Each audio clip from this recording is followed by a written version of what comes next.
So thank you all so much for joining us today. I'm Debbie Pryor, the Artistic Programs Manager at Guildhouse. This afternoon I join you from Ghana country, and I acknowledge all the First Nations people attending this talk or listening or watching this recording. And I acknowledge the rich and ongoing creative culture of the Aboriginal people.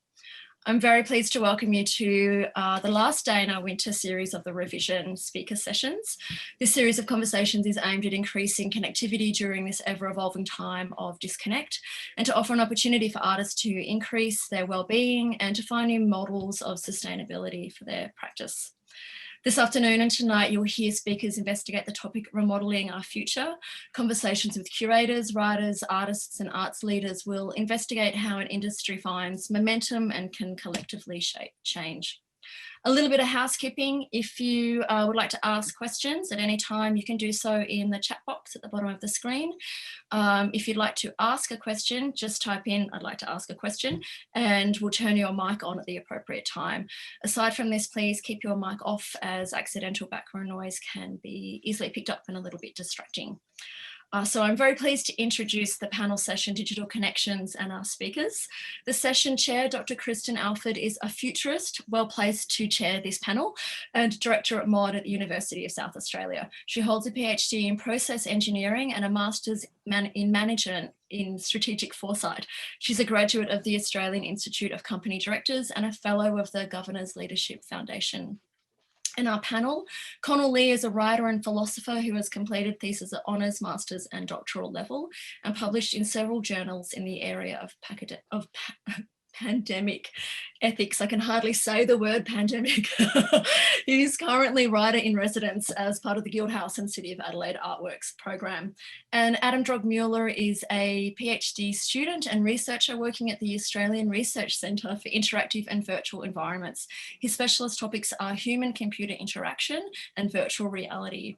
Thank you all for being here this afternoon. It's a rare opportunity to hear from three deep thinkers working within the field of connectivity and to contemplate the complex duality of digital connection. So Kristen, I'd like to express my thanks to you and hand over to you. Thank you. Great. Thank you so much, Debbie. I think this is a really interesting topic, and kind of a year out from peak pandemic is a really good time for us to kind of reflect back on what that was like and what we've learnt since. And also, you know, from the perspective of what are we going to take on board, and what has changed, and what are we expecting to unfold into the future. And so I thought I'd just start by reflecting a little bit on what we were doing this time last year. And I suspect around this time last year, we probably were talking to you, Connal, because what we did when we went into lockdown was to obviously close the gallery spaces here at MOD, and to make sure that we were preserving casual employment. You know, many people working with us have part-time roles in arts industry. We switched to online, and we started to do an online exhibition, which we turned around very quickly, and produced 64 episodes of online TV pretty much between April and August. And Connal was one of our guests at the time, kind of as a way of, as I said, preserving employment, but also maintain that connection with a young adult audience and with a community to really reach out and make sense of that. So I guess I might start with you, Connal, and kind of thinking about where do you see that we are at with digital connection now in the mainstream, and what do you see that might have changed, and what are the sorts of things you're observing? Well, thank you, Kristen. Yeah, I think that what we've seen, I mean, first of all, just the change in our language as well, just talking about Zoom. I mean, that word had a completely different sense and meaning this time last year, and now you say to somebody, I've got a Zoom this afternoon, and they know exactly what you mean. I think that it's been, you know, obviously fantastic that we've been able to, and MOD's been one of the sort of institutions I think that's done a really good job of, you know, I don't want to use this word too much because it's been used so much, but it has been agile in the face of uncertainty. And that's exactly what happens with a pandemic, is that uncertainty comes along and we don't know what's going to happen. And we become, you know, disconnected from one another because of the fact that we can almost pose a threat to one another, because that's the nature of infectious diseases. You know, we are, you know, someone who's infected with a disease is both a victim of the disease and a vector and they can pose a threat to others. So we necessarily need to socially isolate. We necessarily need to have things like lockdowns. And one way of making sure that we're not,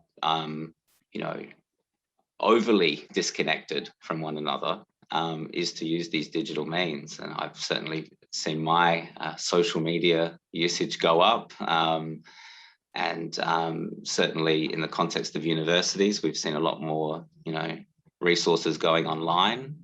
But it's not just the case of, now I record my lectures online. You need to sort of make the online space dynamic.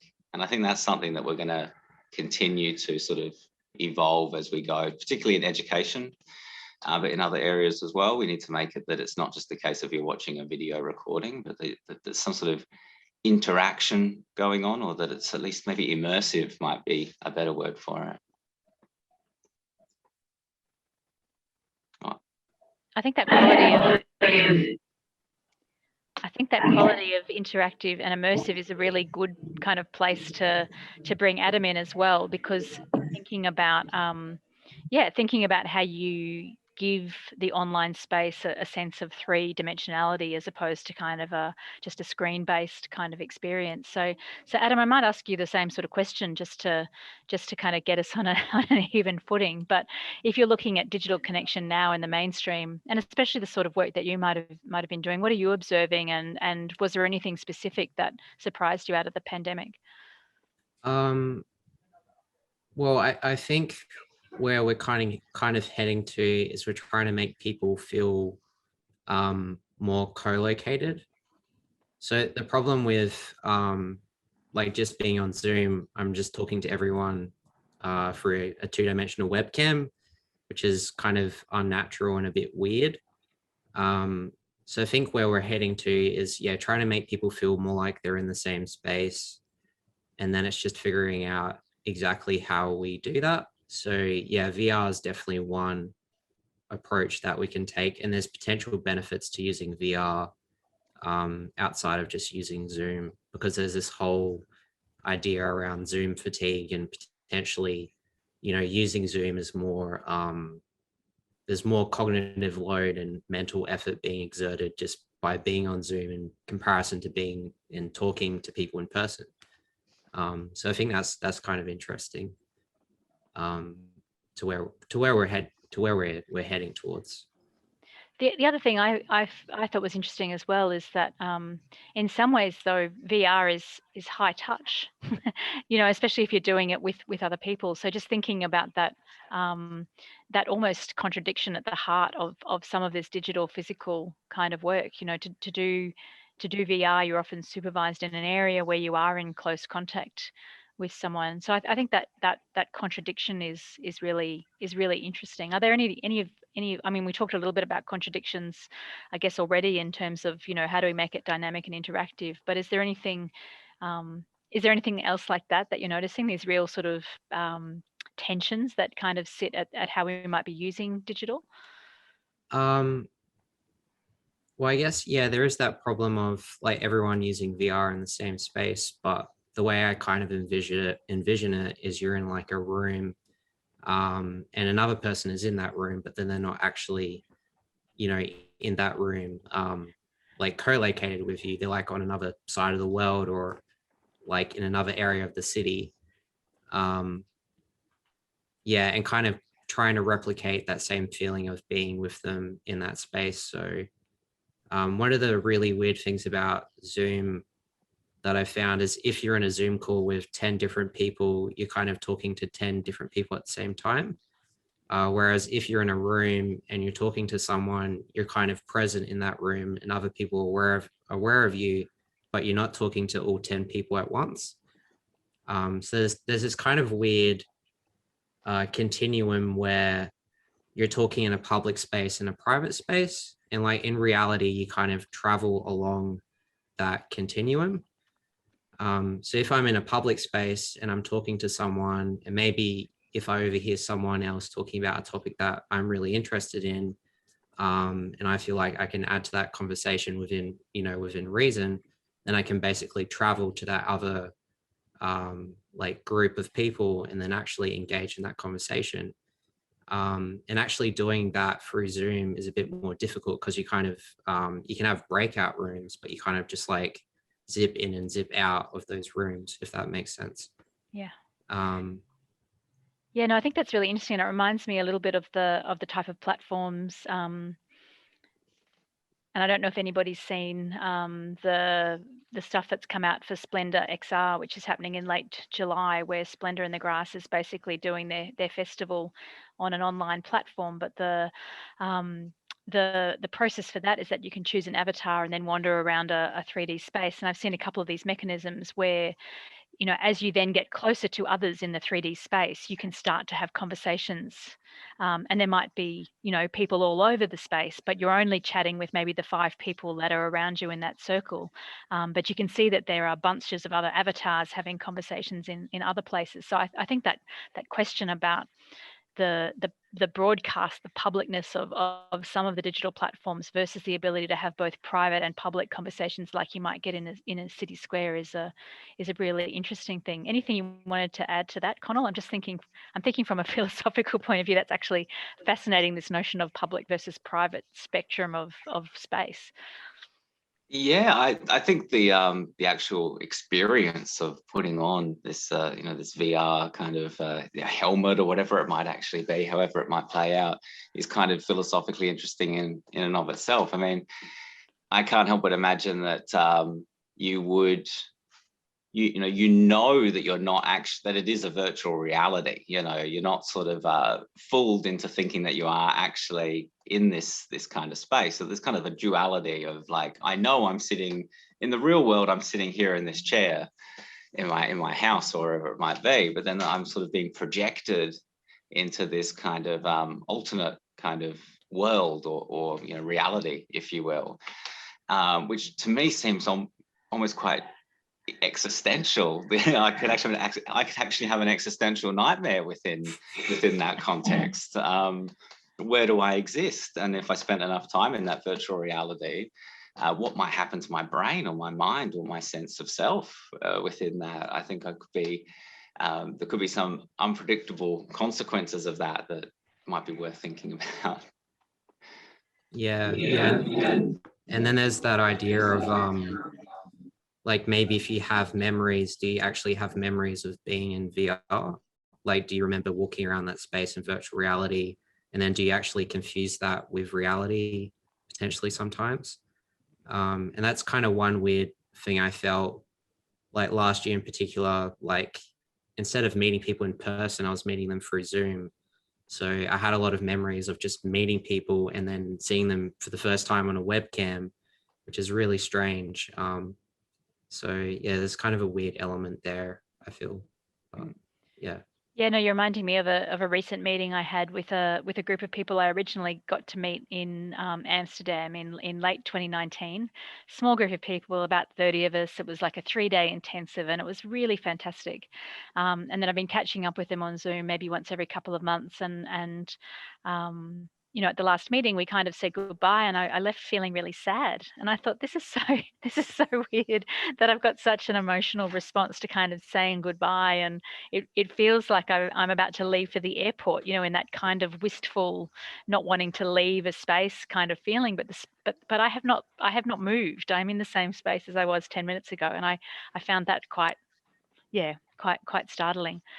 So I think, you know, in some ways we're grappling with these new kind of emotional connections to things. It reminds me of a cartoon I saw the other day, which was 2 lovers facing each other for the first time, having met in the pandemic online, and about to remove each other's masks for the first time and really see each other in the flesh. I just thought there's something so strange about that merging of even in the physical. We've still got kind of these barriers in many parts of the world. But I guess I'm also thinking then around, you know, what do we anticipate happening perhaps, you know, if you think about our use of digital across the last 10 to 20 years and the type of reliance we might have on, you know, tracking devices or phones, or, you know, having access to video, or and we're thinking about sort of some of the things that we're thinking about at the moment in terms of maybe being able to put ourselves in different worlds with VR. What are the kind of things that you know, think you might be able to kind of anticipate around how we might be connecting with each other through the digital, and how do we create human connection? What are some of the things that you're seeing? Well, one project that we're working on is we're looking at putting data scientists in the same space in virtual reality. Yeah, one of the purposes of that is like, if there's a lockdown and they need to explain some data that they have, they can essentially have the same people in the same room, but there's also that interesting, fantastical element of VR that you can't have in the real world. So one thing that they can actually do in VR is visualize their data mid-air instead of just like on a screen. So it's kind of interesting how potentially you can add on to reality and complement it with kind of these, I guess, out of this world kind of, I don't know, elements and things, which is kind of, yeah, kind of something that I can see happening. I really like that idea of additive reality. Yeah, yeah. Thinking about the different layers we might on. What about you, Connal? What sort of things are you sort of seeing? Well, I mean, I'm a child of the 1980s, so I mean, I grew up with thinking that this sort of technology was something that I wouldn't even see in my lifetime. I mean, in the 80s, we all thought that the height of where we were going technologically was things like the hoverboard, and the idea that technology couldn't get further than, like, you know, being able to go a couple of inches off the ground on a skateboard was going to be like where we were at. And we've talked about virtual reality for many, many years. And of course, you sort of see these things becoming, I suppose, more and more sophisticated. And of course, it's not my area, so I can't really sort of say where I sort of necessarily see technological advancements going. But I don't necessarily see philosophy playing catch up with new technologies come along. I mean, I look back at what we were talking about 20 years ago in philosophy, around the creation of echo chambers online and things like this, and then it's more or less played out as we kind of anticipated. But virtual reality was kind of philosophically interesting when it was kind of talked about as almost creating an empathy machine of some sort, that what you could do with virtual reality is quite effectively walk in the shoes of other people, that it could actually do something to help develop that sort of humanitarian side of our brain, or something like this, that it could, you know, put you in the position of a war zone or something like this, and give you, you know, that immersive experience, that, you know, that real flavor of what it would be like to be in that sort of situation. I mean, in Australia, we've done fairly okay with the pandemic, but other countries like India and the US and the UK have not done so well. And we might imagine the ways in which we could perhaps use virtual reality to kind of get a taste for, you know, what it's like to be in places where it's more of a crisis, or indeed, you know, generally, for example, things that we've seen recently going on in the Gaza Strip. You know, we could use virtual reality to develop people's empathy and understanding of what it might be like to live as a Palestinian in a war zone, for example. Well, I mean, yeah, also reminds me, because since November I've been spending a lot of time on TikTok.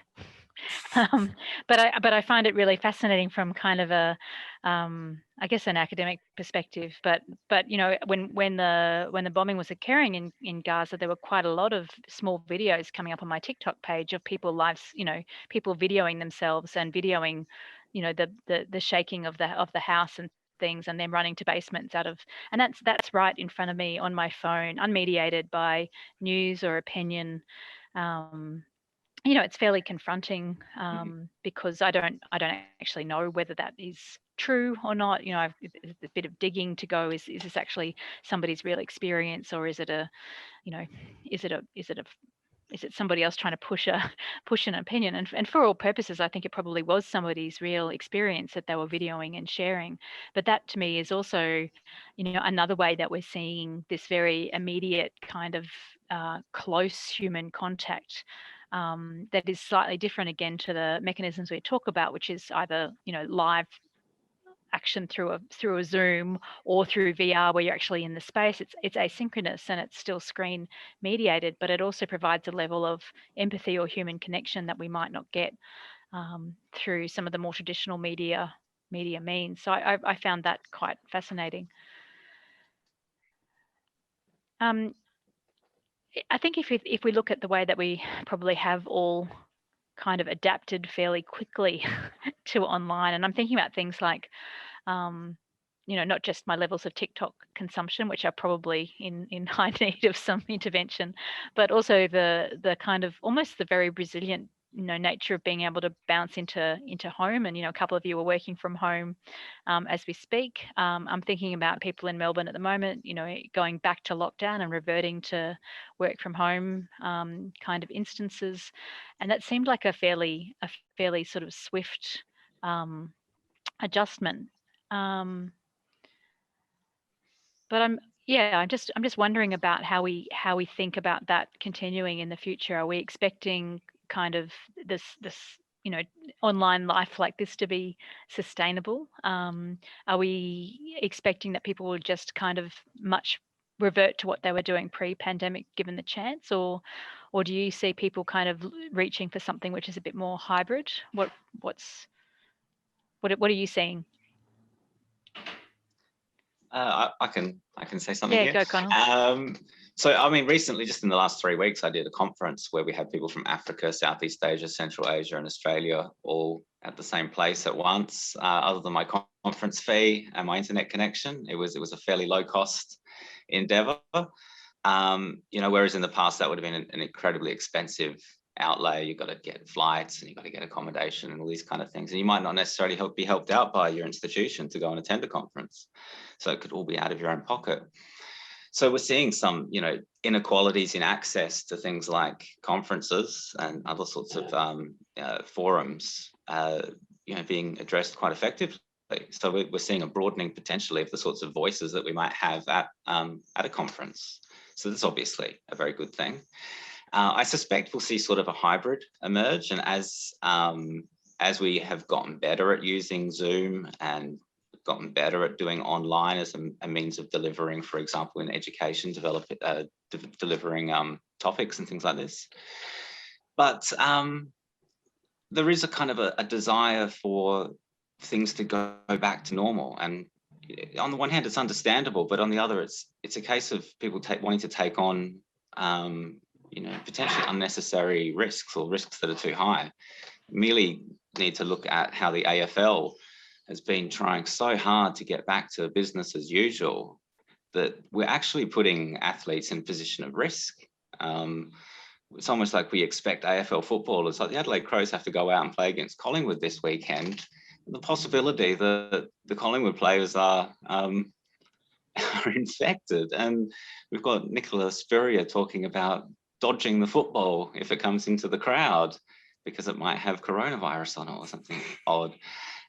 It seems that this desire to get back to life as normal has seemed to be pushing us in an odd direction, when perhaps we should just take a step back and say, well, look, we can temporarily not do things such that we can, obviously it's very hard to do a virtual football match, but, if we want to actually go back to that, we have to, mitigate risk a little bit.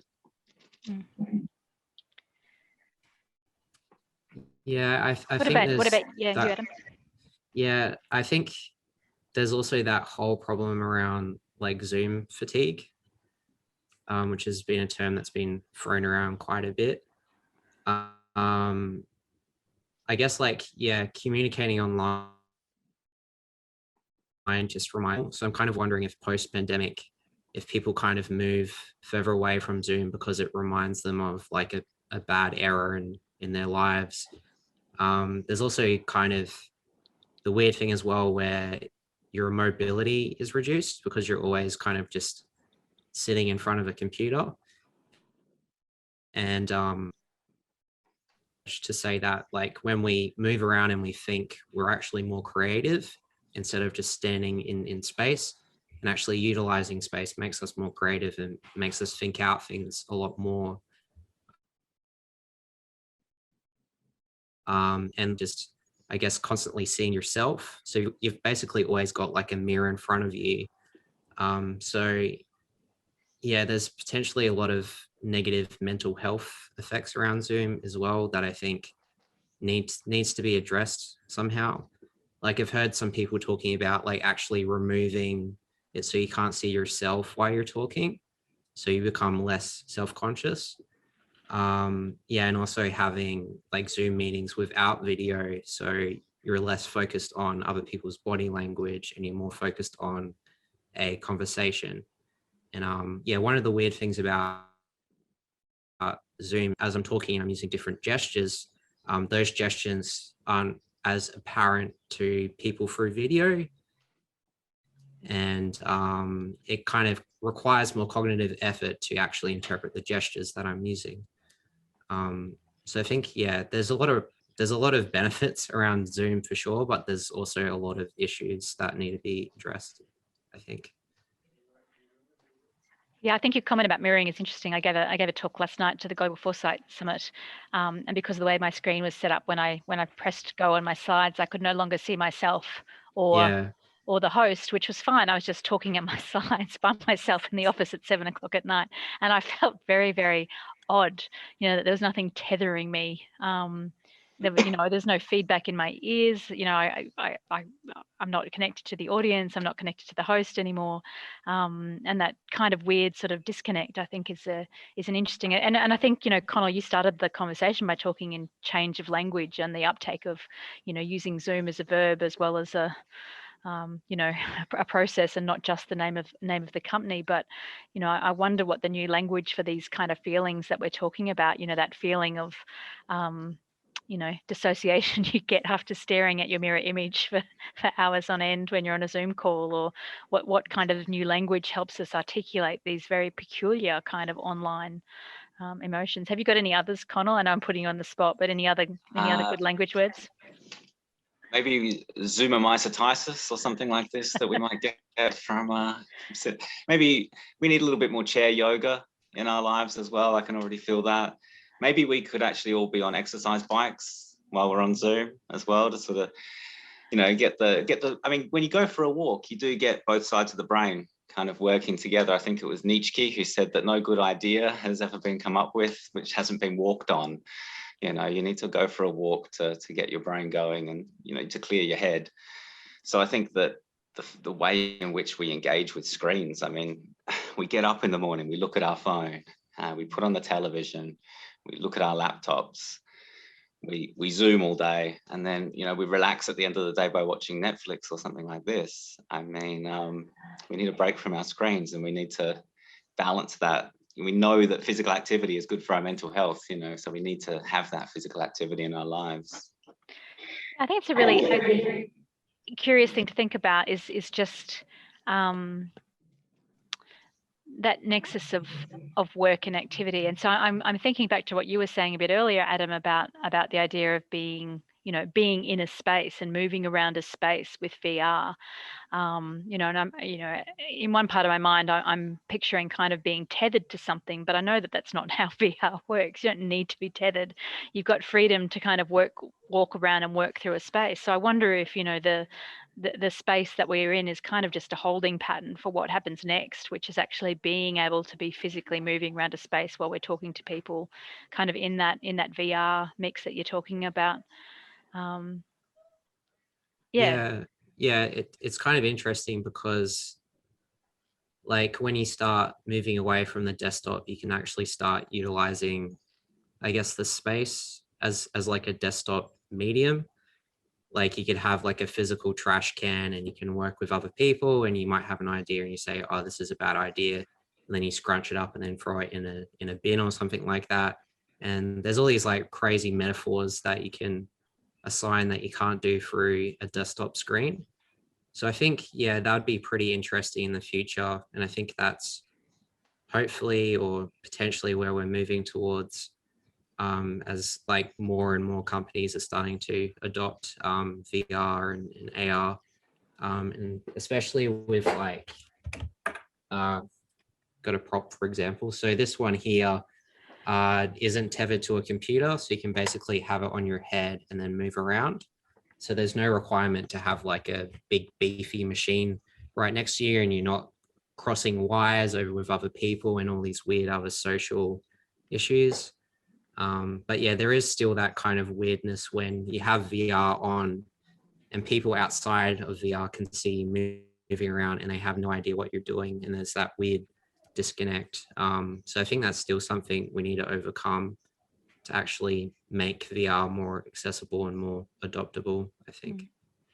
Yeah, and I'm fascinated by that idea of using new metaphors, because again, one of the things that I've gotten from my deep TikTok obsession is an understanding that in talking to a lot of the language, just showing my age now, but a lot of the language I find has many meanings at once, and so a gesture will mean two dichotomous kind of conversations. So it might mean I'm being vulnerable at the same time as I'm a hard ass, bitch, and you can't come at me. And both of those things are true, right? And I think there's an interesting kind of shortcut of a gesture, or in TikTok a song, or what you've just said, Adam, a new metaphor that comes from a new way in which we see technology. And often in futures work, we look for those underpinning metaphors to help us, articulate what the pattern is that we're in, and then change the metaphor to see if we can change the pattern and come up with something new. So I'm really fascinated by that kind of mimetic, shortcut, metaphoric kind of language that might emerge from new ways of working in a new space, which is physically moving around with a digital layer, which is quite different to either the physical or the Zoom kind of digital that we've been talking about. I'm running through some of the metaphors that we might use at work now, and wondering what some of those other patterns of interaction will be. I think that's a really fascinating. Yeah, it's really interesting because like initially the desktop metaphor was derived from like a desktop, like where I'm working, and now we're kind of, the computer moved into that metaphor, and now we're kind of moving away from it back into reality, which is really strange. But yeah, it's interesting that that's kind of the trend of where we're headed at. That we actually like use that metaphor, and now we're actually taking it back a step, if that kind of makes sense. Oh yeah, and I've heard people talking about why we still use the a hard disk as a symbol for saving Yeah, document. the Makes no floppy sense. disk. Yeah, Yeah, exactly. yeah. Exactly. I see that Emma's just asked us a question about the idea of relation to physical and growth of interest in NFTs, and that that's a big thing to unpack. But I think one of the things that we haven't yet talked about is this idea of kind of the value in the digital world. And so it's not just around using it as a medium for exchange of communication, but also also thinking about new ways in which we might grow economies or exchange value or that. So I don't know, I guess I'll ask either of you if you've got much knowledge about NFTs, or if there's anything that you'd like to contribute. Define NFT again. So non-fungible tokens. So the idea that you might, I think for me, I really liked a description of Mark Pesce, who's a futurist and tech writer based in Sydney. And I read an article of Mark's where he was talking about what you're doing with a non-fungible token is you're basically getting a piece of digital art. You're wrapping up that piece of digital art in a digital layer, and then somebody is buying the wrapper, essentially, to say I own the wrapper for this piece of art, and that's an individual kind of limited edition wrapper for the piece of art. I find it a little bit hard to wrap my head around, because you're not actually owning the art per se, you're just owning the certificate or the wrapper for the art. So I think that's really interesting.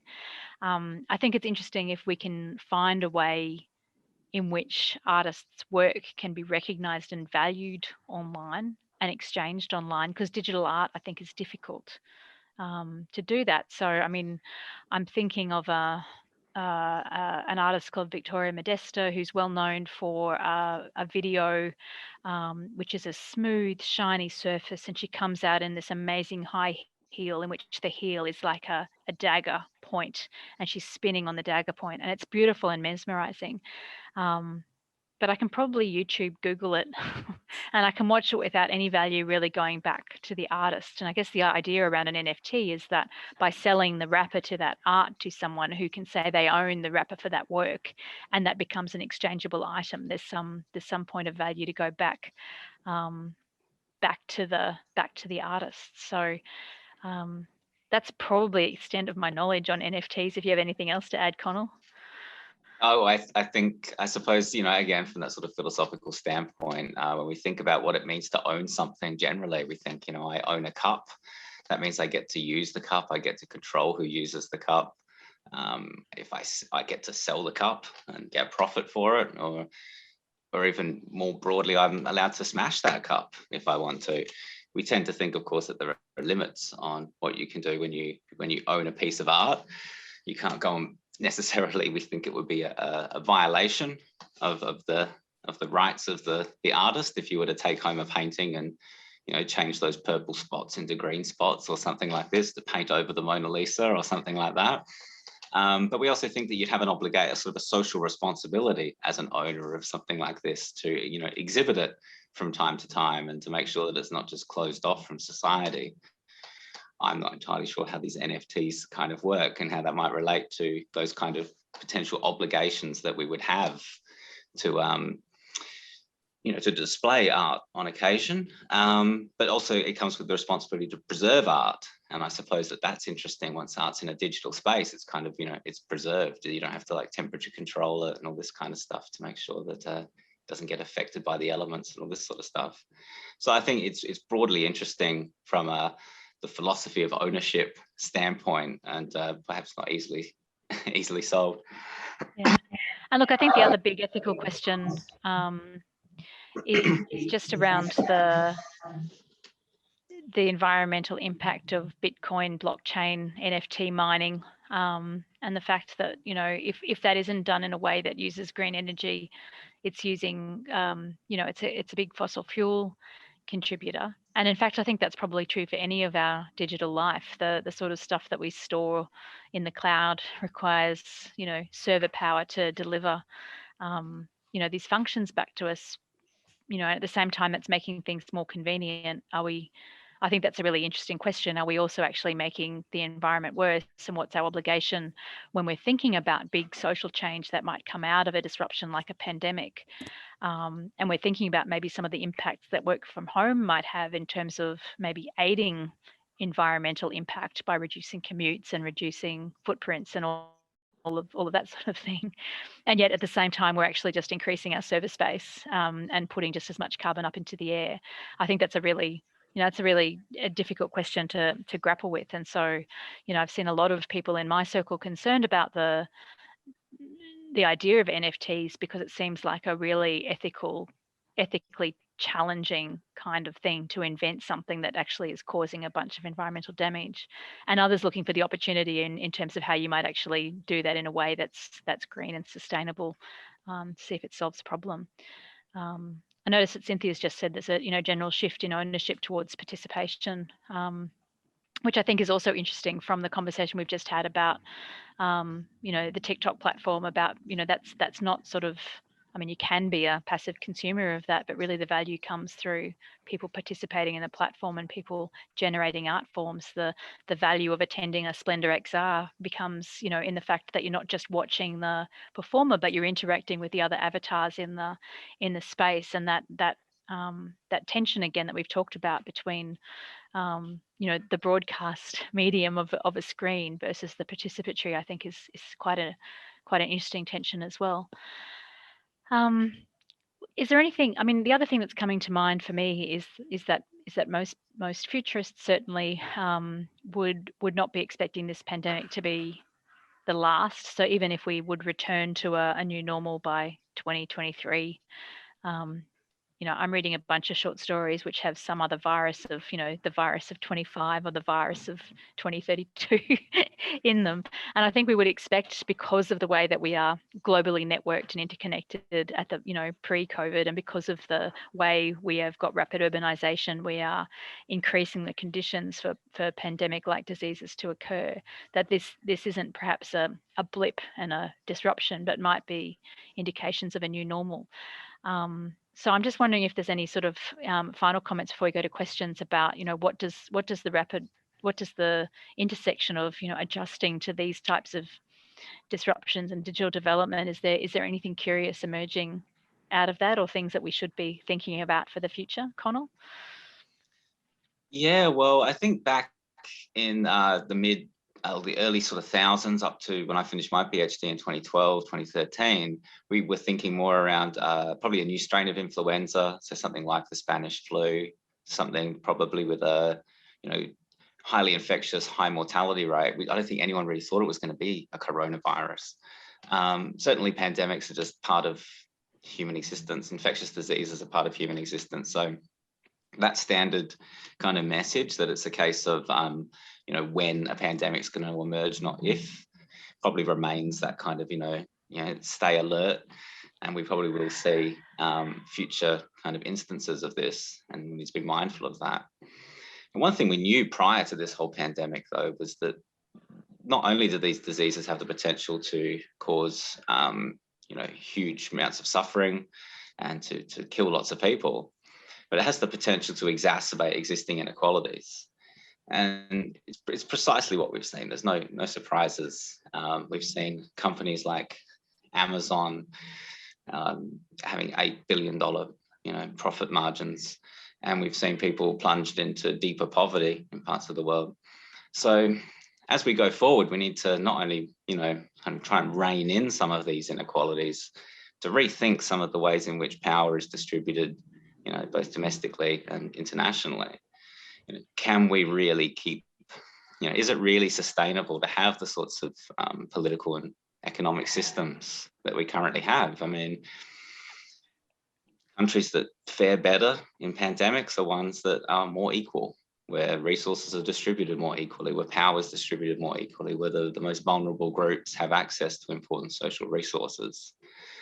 So as we go forward, I think we need to think about, we've got this added challenge now of reining in some of the inequalities that are potentially going to get out of hand, and to make sure that wealth disparities don't become, too vast. Yeah, no, that's huge.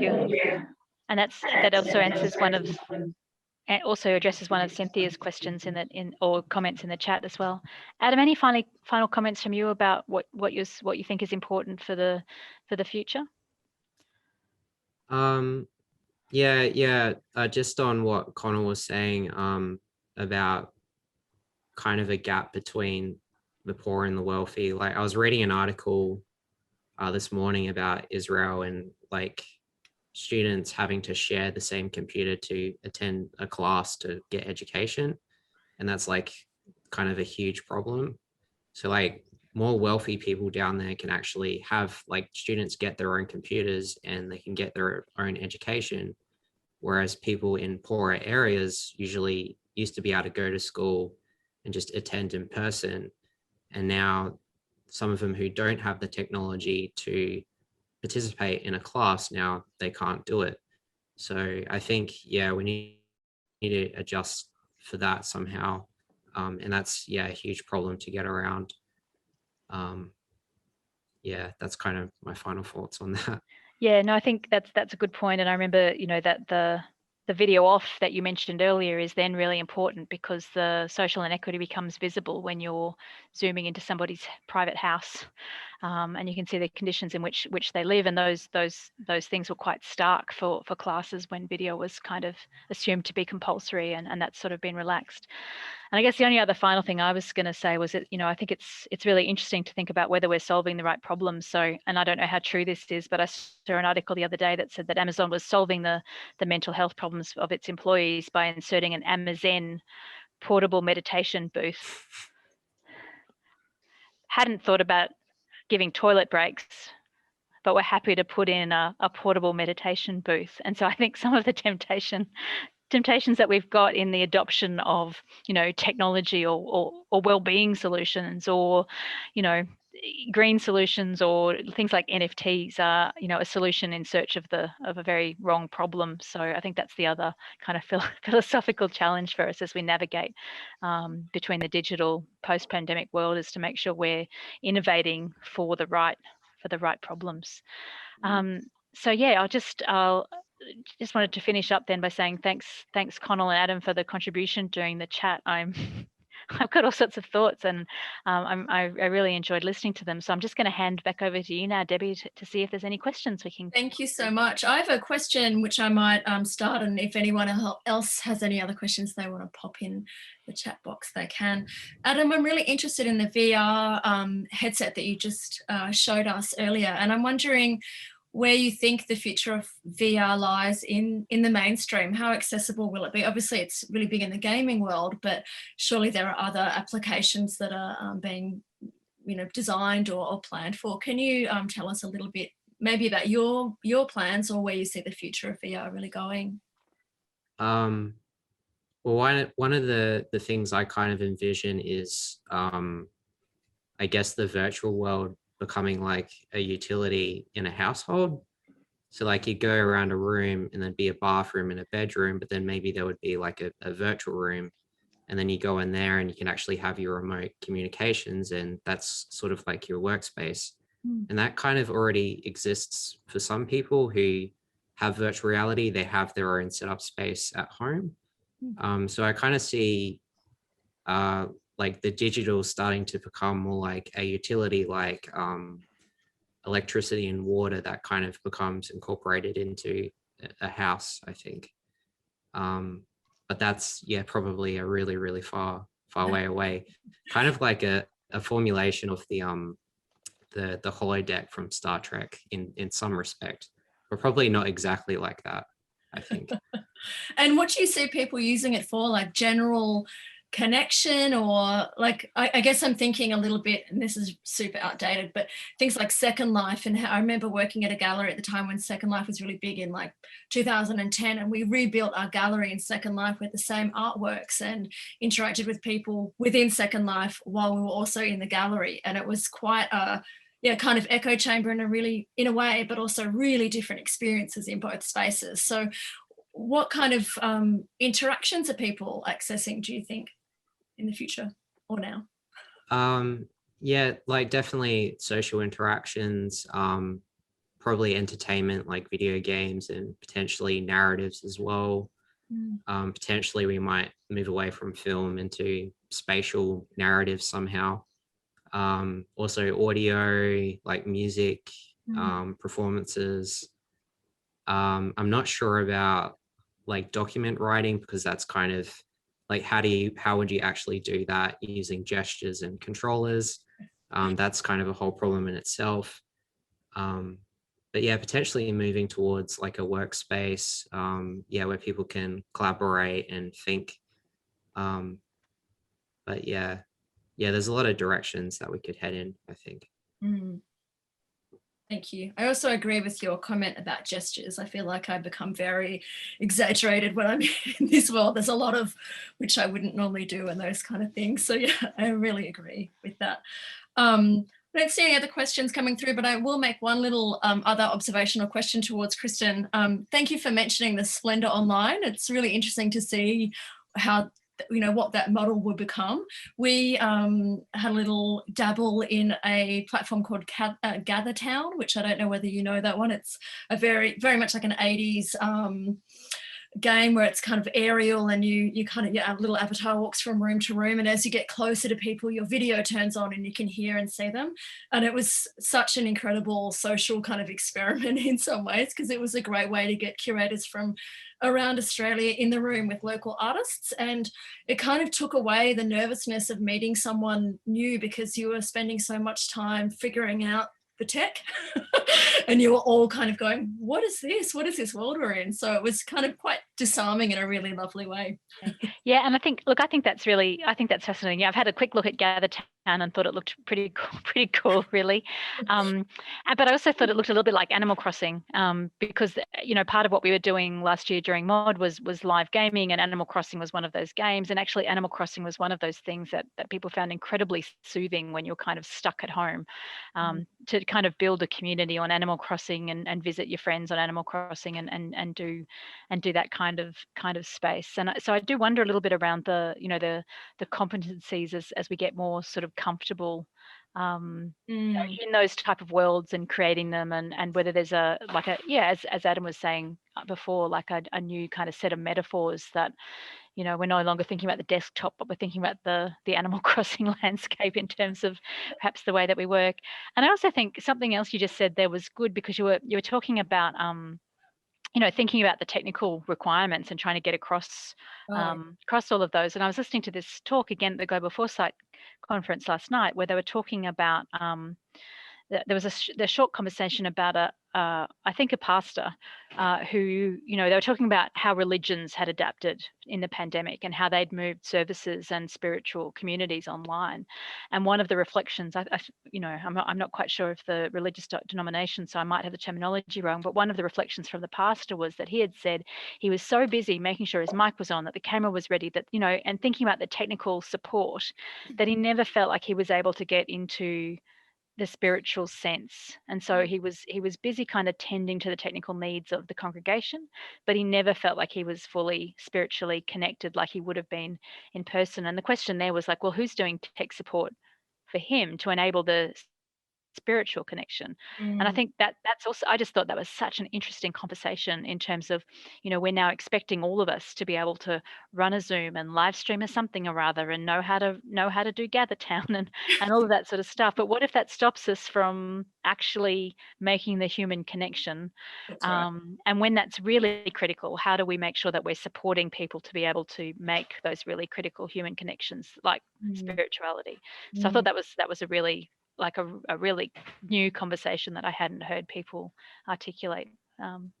As Emma has mentioned, we did notice some anxiety from people within that platform because they didn't know how to turn on their camera or their mic, and we were, as staff, kind of fielding phone calls and emails of people going, how do I work this thing, while we were in the platform. And it was chaotic and hilarious and really fun and really disorienting in kind of a good way, but also there were some people that were kind of like, this is too hectic. I just want to try and meet that curator and introduce my artwork to them, and I really can't meaningfully connect because I can't get my avatar to work, or my internet is really slow and I'm lagging.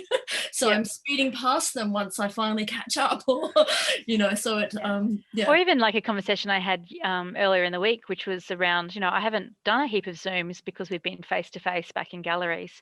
And I've forgotten how to change between my computer audio and the USB audio. I'd forgotten how to do that. And the person I was talking to said, she's suffering from the Zoom Teams interface swapping, where the buttons are all in different places. And when you've got a bunch of them, it's like, and again, that, that Zoom fatigue is one thing, but that kind of, our brain makes those human shortcuts to save us thinking energy. And when those kind of shortcuts are being challenged because there's an update or a slightly different platform, it is exhausting, I think.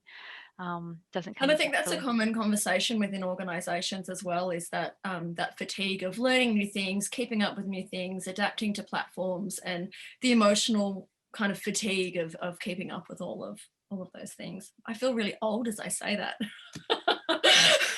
But I mean, I think that's we assume that young people will jump into technologies and that they will adapt and that they'll go with the flow, and that it'll become part of just the way that they think. But if that's true, why do we have such increasing amounts of young youth mental health?